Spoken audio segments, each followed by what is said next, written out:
خالق کا گلہ مخلوق کے سامنے نہ کرو اور مخلوق کا شکوہ خالق کے سامنے نہ کرو، سکون مل جائے گا۔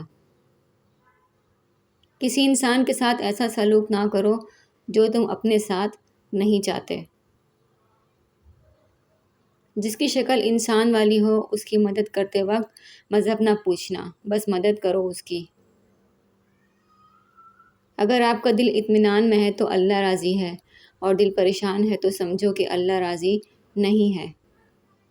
مسلمان مسلمانوں میں تبلیغ نہ کریں، بلکہ مسلمان مسلمانوں کے ساتھ حسن سلوک کریں۔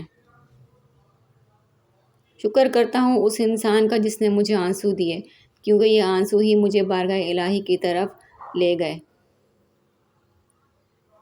غم کو بھی اسی طرح قبول کرو جس طرح خوشی کو کرتے ہو، دونوں ایک ہی مصنف کی لکھی ہوئی ہیں۔ غلط ارادے کی کامیابی گناہ ہے، اور صحیح ارادے کی ناکامی بھی ثواب ہے۔ اپنے ارادے کی اصلاح کرو۔ اللہ جب کسی کو معاف کرنے کی صلاحیت دیتا ہے تو دراصل اسے یہ اطلاع دیتا ہے کہ میں تمہیں معاف کرنے والا ہوں۔